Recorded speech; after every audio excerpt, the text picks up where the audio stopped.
Welcome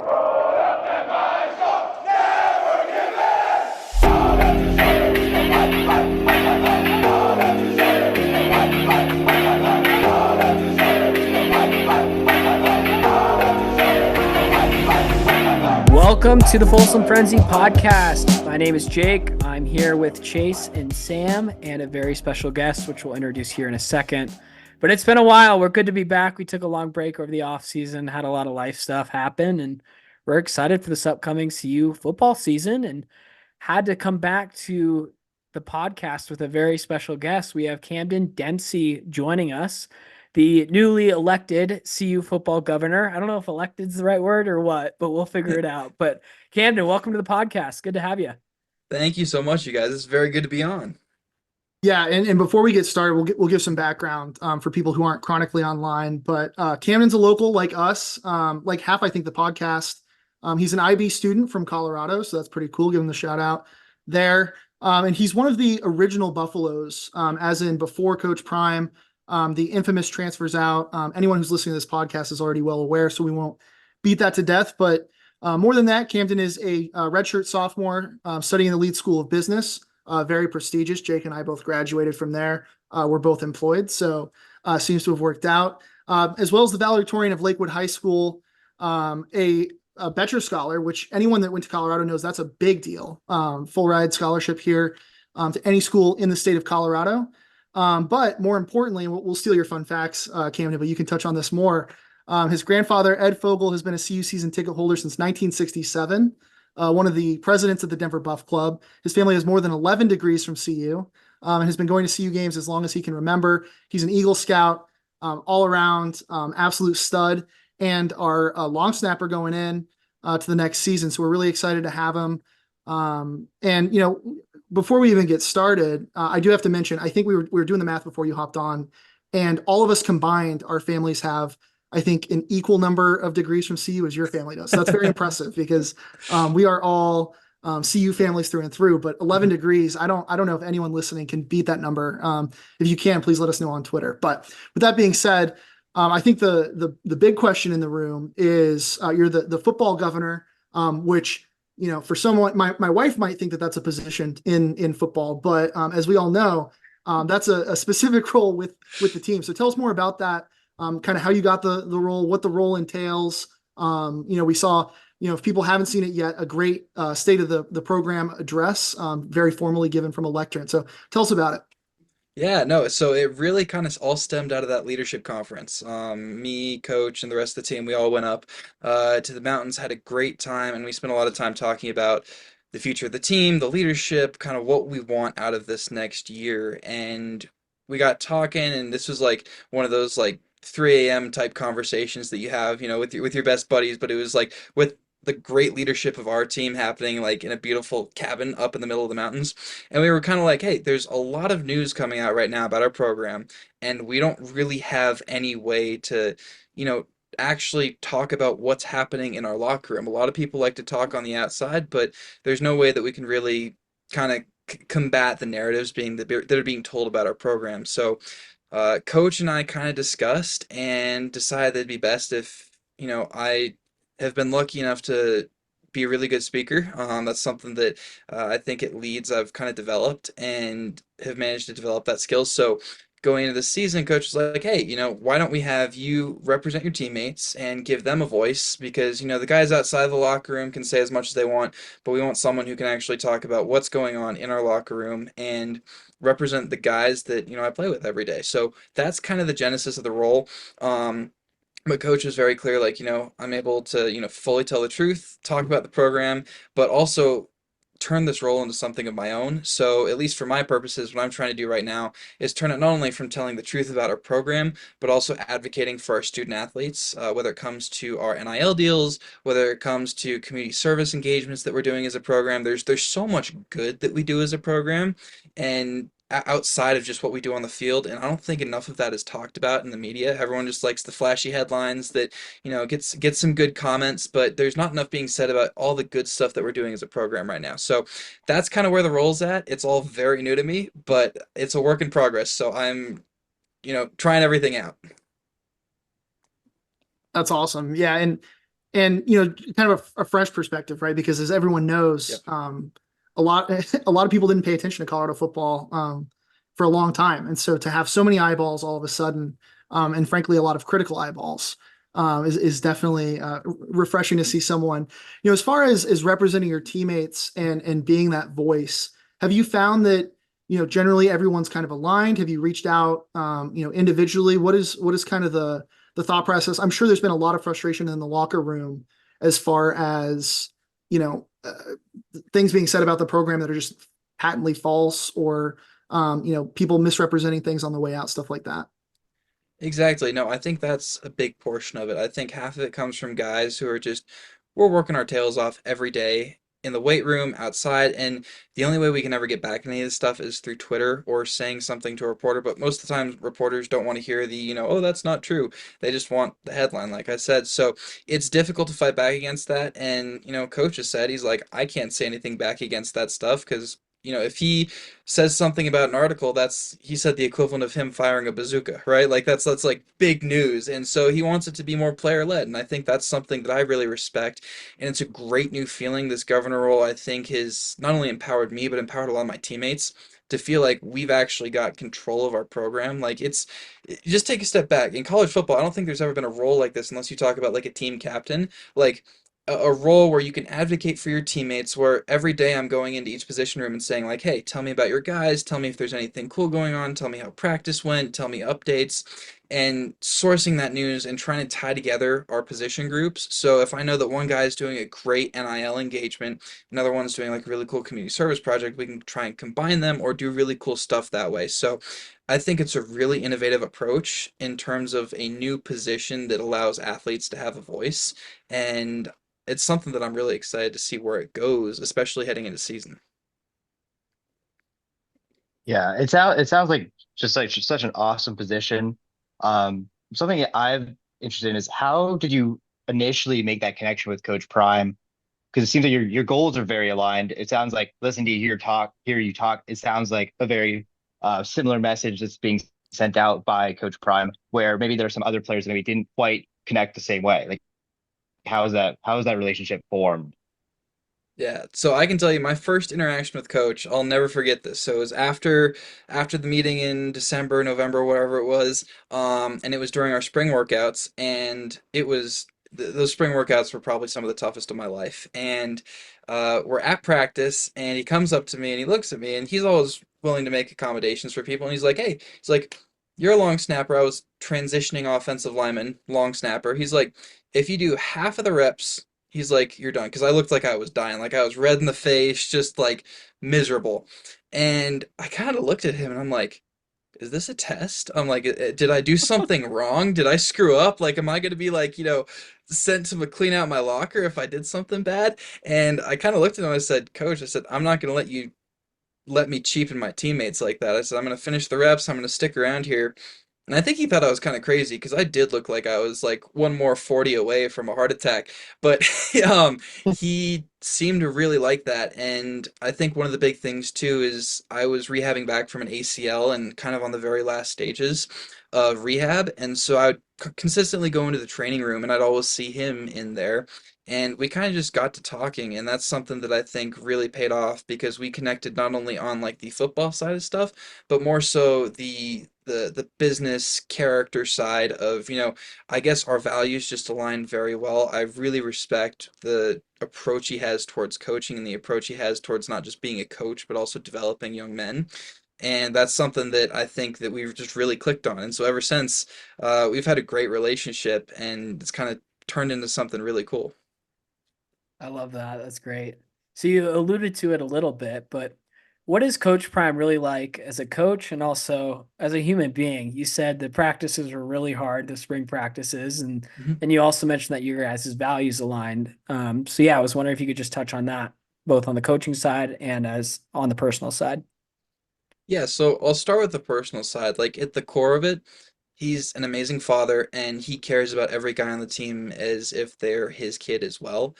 He consistently, like at practice, you'll see him out there and he'll run up to a guy and say, like, coach him up on very specific points on their technique and stuff that you normally would never see a head coach do. They'd leave that to someone else, but you can tell that every person he cares about a lot. And when he gets angry on the field, you can tell it's not so much him just getting upset. It's him looking at a player and knowing that they've got so much potential, and at that moment they're not living up to it. And that's something that, like, as an athlete, you kind of can't get mad about because he's only there to help you. So as a coach, that's a really cool, like, it's a cool blend between, like, the coach and the personal side, which is, he wants to help you. The other cool thing that I love is he is always willing, on the personal side at least, to go out of his way to connect you with people that he knows to try and help you in his career. He took me out with him to a speaking event at the Gaylord Hotel a couple months back and showed me the whole process of kind of a day in the life of what it's like to be him, going to one of these events, going through the green room, getting up and speaking. He engaged me with this conference of people, which I don't think there's been any other coach out there that does that with one of their players. And he did it because he wanted me to have that professional connection, not just the athletic side. So personally, I absolutely love him. He's been amazing on just helping me look at my personal life and how I can change that to kind of emulate him. And then, yeah, on the coaching side, like I said, he's just a fantastic coach who really cares and who wants the best out of every player. We need to clip that because I just feel like Coach Prime just gets such a bad rap on Twitter and it's not warranted at all. So I love that. Chase, No, what do you no, got? too. Yeah, definitely refreshing, and I think everyone gets frustrated, right? Seeing all the because it gets a lot of clicks and it gets a lot of eyeballs, and Coach Prime's been very forward about that. Like that's part of what comes with the gravity of being Coach Prime. But it is incredibly frustrating, I think, for fans to see a guy who's invested in the team and clearly trying to build people up and seeing it like just constant attack. So that's good to hear. I do have a question about a lot of people are college football's, speaking of the elephant in the room, college football is changing drastically right now, going to the Big 12 and conferences realigning and NIL and all those kinds of things. And I think one of the things that a lot of fans, and maybe even your family would agree with this, that fans kind of miss is that it doesn't feel like a lot of players are really committed to a school anymore. They're committed to making as much money as they can and getting out. And so, I guess my question for you would be, you grew up a Colorado fan, just like we did. And I was just wondering if you could talk about like, how meaningful is it to be able to play for the team that you watched growing up and get to go play on Folsom Field and, going to Boulder and being part of a team and watching Ralphie run, how do you think that has impacted your experience? And is that something that you wish other players maybe got to experience more, or what are your thoughts on that? Yeah, so start off with that sense of family, that sense of belonging to CU. I've had that ever since I was little. I grew up going to games. I bleed black and gold. Like, I've got tons of Ralphie stuffed animals at home, which I'm not embarrassed to admit. Like, this school is one of the most amazing places for me because I never thought I'd play college football, and then to end up here and then to end up under coach, it's just been an incredible experience. When you talk about the sense of community that some of these newer players have in this kind of new era of college football, that's something that I want to change. Like, for me, every time I go into the locker room, I see my name on that locker and it just blows me away because I'm like, how did I end up here? How did I manage to get through, two head coaches, I guess two head coaches, and stick around and end up in a place that has just done nothing but give back to me.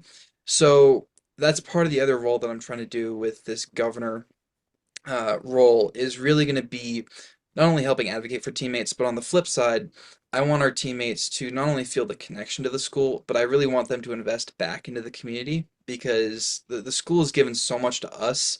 I think that we need to actually give back. And when there's kind of that symbiotic relationship between the players and the community, there's a lot deeper tie. It goes to, like, one of my big things. I'm going to be teaching the team the fight song because we've got 40 new guys that probably don't have it down to memory yet, and that's something that I want to get our guys going with. Like, I want to show the Sal and Essie story, the documentary that was made, because I think that that speaks so much to the school, the character of the players on the national championship team, the just the pride and tradition of the Colorado Buffaloes. Like we've got all these quotes in our locker room and not a lot of guys know where they come from and it kills me, but it's also like, hey, this is an awesome opportunity to be able to educate all of our guys on the history of this school and how much it means to everyone in Boulder and how much it should mean to all of our guys. Because, I mean, the number one thing, you always leave here a Buff for life.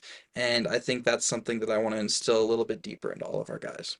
Yeah. You're You're gonna make firing me me run up. through yeah, you're gonna make me run through a wall. I I love that, Oh my Camden. I wish Shreyas had been here because he might have had a stroke and died on the um that's awesome. And honestly that's I think people that have been fans for a long time would be really excited to hear that and remembering Sal and pride and tradition and things that are like really meaningful to people, especially through some, for being honest, some pretty bare years for Colorado football. So that's awesome. As someone who's been a fan for a long time, you obviously understand, more than maybe some of your teammates, the meaning behind some of these Big 12 games that are going to be coming back this season.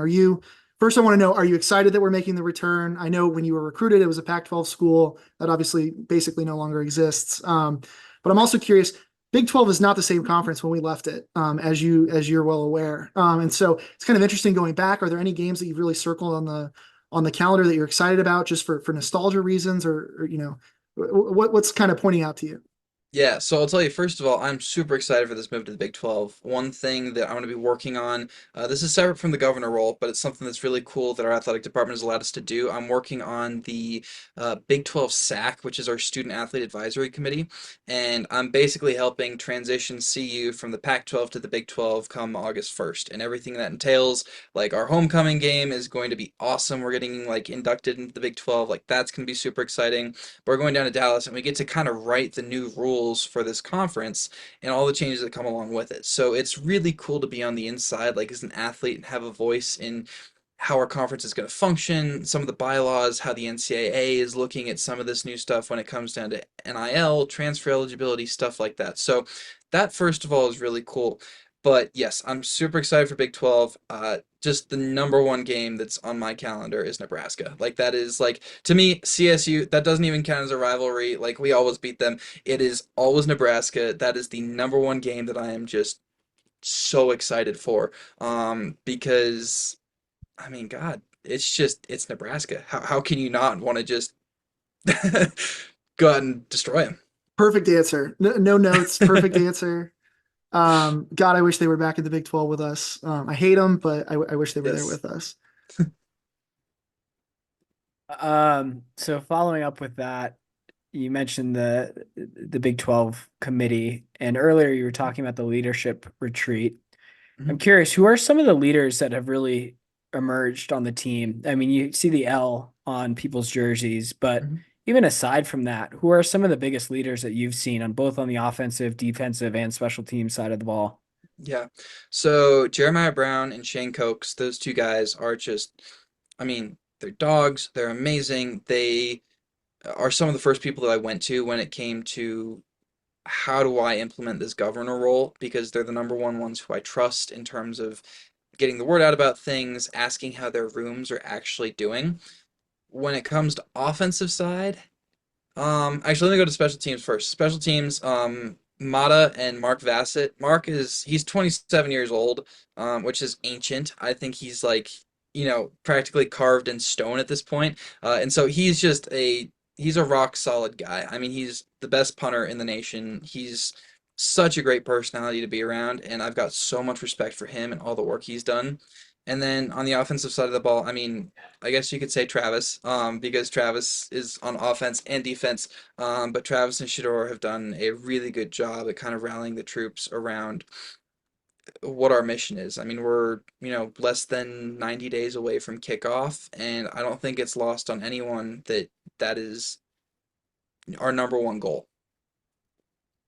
As Yeah. I think every one of those podcasts is approximately 27 years old. So as someone still nursing a injury I sustained in my beer league softball game yesterday, I cannot imagine taking a Division I hit. That's also not our oldest special teams player in the last 5 years. You have James Yeah. Stefano, who is Oh, 29. yeah. Can't even imagine. Yeah. All right. So yeah, following up with the leaders, Camden, who are some of the players that have been standing out on the field, both on the offensive and defensive side of the ball. Yeah. Jimmy Horn, I think that seeing his transition from last year into this year, he's definitely developed more skills as a player. I honestly, I can't pick out a single one right now, but I would love to pick out the whole offensive line. They are a group that just has completely transformed. Like, I wish that could be a massive headline on every newspaper we've got is like the Buffs have an offensive line that is going to protect the quarterback, which I'm super excited for. And our defensive line is definitely putting them to work. And then I'd say anyone else. God, I am totally spacing right now. I'm so sorry. You're good. That answer already got me fired up Okay, big time perfect. because the offensive line obviously was a big Room for hole improvement. last year. Room, Yeah. room for improvement from Yes. last year. So I love hearing that. Yeah. So, you obviously were there for Darrell. You were there Mhm. for the turnover. And one of the things we talked about on the podcast early on was we were curious going into last Mhm. season. It's really tough to build chemistry on a football team. Even, I played in high school and I remember, it takes time to develop those connections. And so to imagine, playing at the college level, the D1 level in the Pac-12 and essentially flipping an entire roster, no one really knows each other, Mhm. totally new. Obviously this season's a little different. Have you noticed, like, do you feel like there's more cohesion between the team? Do you think that there's been a bigger emphasis on trying to build relationships? Do you think that's something that you guys might struggle with as time goes on? What's your experience been on that? No, I think this year is very different from last year. I think last year everyone kind of viewed, even if they don't want to say it, as kind of a building year, and just kind of flushing out some of the old, getting in some of the new. This second round of guys that we have coming in, we've got 39 new guys, and we've got guys from the old team, we've got guys from the new old team, and now we've got guys from this new set of team too. And I'm really excited because this is the first time where I've felt that we are bonded as closely as we were at the end of last season as we are right now in the middle of summer workouts. And that doesn't come easy. That comes with, I mean, guys having to, not host parties, but host barbecues, get-togethers, like really invest that time outside of practice and spend time getting to know each other because I mean when you're out in the field, you're only focusing on your skill, your craft, how much you can contribute to the team. It really goes to show how much like how deep a meaning this team has to these guys where they're like, hey, we're going to go out to the creek. They could, be out with friends, other people from Boulder. We're going out to the creek pretty much every week, which is really fun just to be able to hang out and get to know one another. Because at the end of the day, it really comes down to trust and whether or not you can trust that guy next to you. And what I'm seeing right now on the team is super encouraging is that it's player led and guys are really working to develop that sense of camaraderie.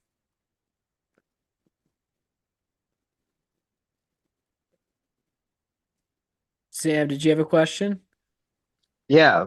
I thought you were going to ask your question, but Sorry. I will I will go ahead and uh, ask my question. So you talk about the creek. It's a great place to go in the summer. Mhm. There's another big thing coming this summer, next month, the launch of the new NCAA video game. I'm Yes. sure all CU Buff fans are on the edge of their seat to know, are you in the game? Will we be able to play as Camden Dempsey in the new game? I still actually have no clue. I wish I knew. Oh, They are keeping it locked tight. Those are the two things that like we have no insight into are the EA game and our uniforms. Like we have no clue as athletes. Like it's trying to get into like North Korean prison. Like you have no clue what's going on behind closed doors on that. I certainly hope so. I would love to be suited up and like be rated as a what tight end at 43 as a long snapper. But um, but yeah, that's the only thing. That's as far as I know. so you might be in the trailer. They have the Colorado player who's wearing a hoodie underneath their jersey, a Yes. one sleeve hoodie underneath their jersey. Yes. Would that ever happen under Coach Prime? Absolutely no. No, we were talking with him the other day about that, and he's like, "Yeah, you'd be sent back into the locker room. You shouldn't even have to be sent back in. You should just not even come out that way in the first place." So that was, I saw that. I'm like, why did they use our team for that? Like that had to be some sort of Exactly. dig or something. So And I don't even think Coach Prime would see that, right? I think the teammates would No, keep that guy accountable before they exactly. walked Yeah, that'd be anywhere. what they were like. Just no, don't even try. Right. Right. Just for our podcast listeners, really quick, I have to take a quick shot at Jake. I've taken the entire day off for when that game comes out. I've bought the premium edition so I can get it 3 days early. And quote unquote super fan Jake here is buying the standard edition. So when it comes down to who's the true fan of NCAA football, I just think the listeners should keep that in mind moving All forward. right, But so Chase and I are gonna have to 1v1 and we'll live stream it on Twitch and see who wins with your little leg up. That's what we should do. We should have podcast episodes playing players one-on-one and we casually interview them during it. So that could be our I next like segment. that idea. Yeah. Not see, the only person who I think might be more excited is my sister. She's told me, she's like, if you're in the game, she's like, don't even think about using your free copy of the game. She's like, you're gonna give the first copy to me, and then you're gonna get your own because she's even more of a Buff fan than I am, which I think is crazy. Like you say college football, and she is off the walls excited. that's Who's awesome. who's her favorite player? Hopefully you. Who's her second favorite Oh player? God. She was a huge Bo Nix fan. Like she Wait, practically. what? That's not a Bob? No, I know. It Wait a drives me minute. crazy. It drives me crazy as a brother. I'm like, are you serious? But yeah, she was huge into Bo Nix. Other than that, she's a diehard Buff fan. I'm her favorite. I have to be. I better be. I'm gonna call her after this and say I better be your favorite. That must have been a But long Oregon game when she's cheering for Bo I Nix know, every time. yeah, no, that Yeah. was bad. And then she told me he's coming to Denver for the Broncos. I'm like, yay. Oh, too funny. Too funny. Um, all right, going back to the football questions, and then Sam, you can ask your controversial ones after this. Yeah. Just getting to know the team a little bit more. There's a lot of new faces coming in, Yeah. obviously through the portal. A lot of folks left. I'll let you take your pick of which one you want to answer. Who are some of the hardest workers on the team, and or who are some of the smartest football minds on the team? Okay. Smartest football minds. One guy stands out to me in particular because I've been consistently fighting him every year in the GPA battle. Charlie Offerdahl, who just got a scholarship and who is a god on and off the field. He is probably one of the smartest guys I know because I'm studying business. He's studying like biochem, so like that's a lot tougher. And he's keeping like I think he's got a 4.0 like 2 or 3 times. So he's just a genius. He's an OB. Like it's a really cool thing. I'm so proud of him for managing to clinch that scholarship. And then when it comes to the hardest workers, I have to put that between probably I'm biased, so I've got to say the offensive line and defensive line, like those two groups, they get out of practice and you have to stay like 3 feet away from them because there's so much sweat that if you even get within like a 2 foot radius, you're already soaked. And then the special teams group too. I think that that's one group who I've been really proud of seeing. We've really come together. We've got 9 guys on special teams right now, and it's been great to see how quickly they've gelled together. But we're getting in work before practice, getting in work during practice, and then after typically too. So and I'm sure other position groups do it as well. Just sometimes we don't see what they're doing. So that is like not saying that no other position group works as hard as us. It's just I know that I think you can hopefully translate that to the rest of the team. If the special teams are working that hard, you can only imagine what everyone else is doing. It's Yeah, great. I think highlighting the special teams unit is really important, and especially being a long snapper, such a unique position where nobody really knows who you are unless you completely mess up your job, which makes it so tough. Like not only physically but also mentally. What are some of the things that like separate the good long snappers from the great long snappers, in your opinion? Yeah, I think one thing has been the routine that you have before a game. That's one thing that we've been really lucky. So CU is really lucky. We've got the Psychological Health and Performance Center, and they do an amazing job because they are all dedicated towards athletic performance and how can you prepare your mind for a game. So hopefully by the time you actually get to the game, you're not worried at all about the 50,000 fans in Folsom. You're just worried about your sole job. So I know a lot of the special teams groups goes and, works on how do you get your mind right for a game when there's so much pressure, especially, if you're Mata dealing with a game-winning kick. I think that there's a lot to be said for guys who really want to not only train their bodies, but also train their minds. So that's something that I think really separates the special teams unit. What I also think is the discipline when it comes to us compared to a few more position groups. I won't list any in particular, but I know that we are probably the most trusted by the coaches when it comes to, getting our work done, getting our workouts done, showing up to breakfast. Like we are always there 15 minutes early. I think that sense of discipline really is something that like we try and export to the rest of the team, because some position groups definitely need it a bit more than us. But I think that that is what separates a good long snapper from a great one. Yeah. And did you have any long snapper heroes growing up? Like any posters on the walls of long snappers who you're like, that's who I want to be when I grow up and make it?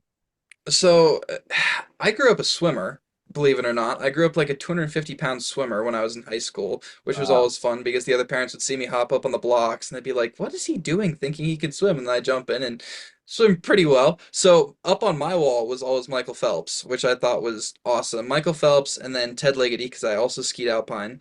And then I Nice. played offensive line, and then it wasn't until sophomore year that I actually started to long snap. So I got to give a shout out. My guy Cameron Warchuk, who's now at Washington, he taught me everything I know, and that's another really cool part about the special teams group is we all do a great job at kind of coaching one another. So he's kind of my special teams hero, my long snapper hero, because he taught me everything I know, and he's the reason why I'm at the position I am today. So All right. We promised some controversial questions. So here's the first yes. one. As you know, we have a big election coming up this Mhm. year. So we would love to know, who are you endorsing in this year's Heisman race? It has to be obviously a Colorado football player. So, we'll accept Shador, we'll accept Travis. Yes. Who's your pick? Without a question, Shador. I mean, like I say, we work hard, and then there's him. I mean, he is so dialed into everything you do. Before meetings, he's watching film. After meetings, he's watching film. Like, he lives and breathes football, and it's so exciting to see someone who's got that passion. And I think that just it's the perfect storm right now. We've got an amazing offensive line, we've got an amazing group of receivers and running backs, and I think this is the year where it's finally all going to click, and we're going to have that entire offensive operation dialed down and ready to go, and you're going to see him with a trophy at the end of the year. So following up on that, as the governor, do you have any official predictions for the season and or what are some of the goals that the team is shooting for this year? Yeah, the goal is win a national championship. I mean, that's just straight up non-negotiable. You ask any coach, and the goal is to win. But I think that we don't say the word national championship enough in the facility. Everyone thinks it's taboo or scary to say that. But I think that the more you talk about it, the more it kind of helps bring it real to realization. Because we walk past that trophy every morning when we go into practice, and I personally want another one. I want to be able to snag a ring. I think winning the Big 12 championship is a fantastic step to get there, and winning kickoff against NDSU and Nebraska, I think, are two other big stepping stones. So I think as fans, I'm excited because I think we're gonna have the same energy that we had at TCU. I mean, I just going back, that game was incredible. It was the first game I ever traveled, but being on the sidelines, third quarter, fourth quarter, even the first snap, it was, oh, this is a brand new team. And from a player side, that is something that is just so exciting to feel. So I can't wait for that feeling when we're back out on the field again, under the lights, and This we're time at gonna have that home. same realization at home with Yeah, all of our amazing fans, and have that same realization of, oh, it is game time for the next 12 weeks or so. So, I love that. No hesitation with that national championship yeah, quote. And I think people overlook CU, but we're perfectly positioned to get there with the expanded playoff. There's an automatic yep, bid for the Big 12. We have the best quarterback in the country, best wide receiver in the country, and the best cornerback in the country. And And best long all other snapper. And the and yeah, best and the long best yeah, snapper. long exactly, snapper. yeah. So let's go. Natty, here we come. Yep. Sam, I think we have one more question left. Unless Chase, you want to go ahead? You have one more? I just have, I just really enjoy the fact that we have someone who knows the history of the program. So I'm curious, just to put you on the spot. We've all done our list in the past on this podcast, but your favorite Colorado Buffalo that you've not played with, basketball and football. Who are your two goats? Ooh. So let me Goats change or that. Not your goats, Goats or your favorites. Okay. Your favorites. Favorites. Let's see. Basketball wise, he's not an old one, but Tristan De Silva, he was one of my favorite guys. He was so much fun. We shared a finance class together, and that was really fun because he'd always walk in and be super tall, and here I am, the football player, and it's the two athletes, and we're sitting in the corner trying to figure out these spreadsheets together, and it was always fun because I'd be cranking out a spreadsheet, and then I'd see him on TV, and I'd be watching the basketball game in the background, which would always be really fun. And then favorite old buff, I think probably. You're causing me to go through my memory here because probably Lindsay. I think that, I mean, just like the excitement that he brought to our program and the just his career as a whole was just something that I love to watch and always inspired me as a little kid and made me want to come to see you. So. Did you overlap with him at all? No, I didn't, unfortunately. Two guys actually that I do love too that I totally forgot to mention. Nate Landman and Carson Wells. Those two guys, they were some of my favorites too. They were so much fun to be around. I'll never forget. I showed up second week of practice, throw on my helmets. I'm like wide-eyed freshman, learning my position on the offensive line, and they were like, "Hey, you need to, go up on the O line, and you're going to deal with a rushing linebacker." And I'm like, "Oh, that's not that bad. I've done that in high school." And I get up there, and across from me is Nate Landman, and I'm like, "Oh God, this guy's going pro." And sure enough, we run the play, and I don't think I quite remember the next like 10 seconds because all I remember is them snapping the ball and me ending up on my back, and I'm like, "I just got hit by Nate Landman." And I called my mom that night too, and she's like, "That's really cool. Are you okay?" So I ended up fine from that, but I mean, those guys are just awesome as well, and so proud of everything that they've done in their careers. So. I have to give a quick shout out. Nate Landman just got a pretty big deal with the Atlanta Falcons. So Yeah. going from undrafted to practice squad to getting a really good deal, we're really happy for him. I live in Atlanta now, so I'll be cheering for Okay. him in person. But I think so. Those are our big questions, I believe. Unless you have one more, Sam. No, I've all of my questions have been answered. Right on. Locked Well, we in. do want to give a shout out to our governor here. Camden has a great YouTube channel at Governor Camden Dempsey. So please go check him out. His Instagram is Camden_Dempsey. Twitter, X, whatever you want to call it these days, is just Camden Dempsey, just straight across. So please go give him a follow. Please go give him a shout out.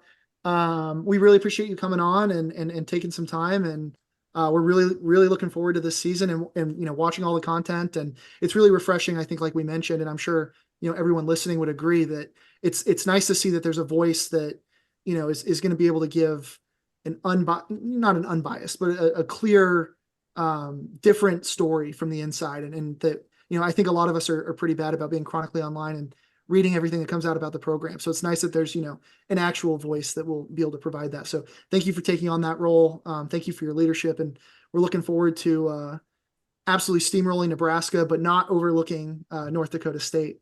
And CSU. And CSU, yeah. It's their Super Bowl. And CSU.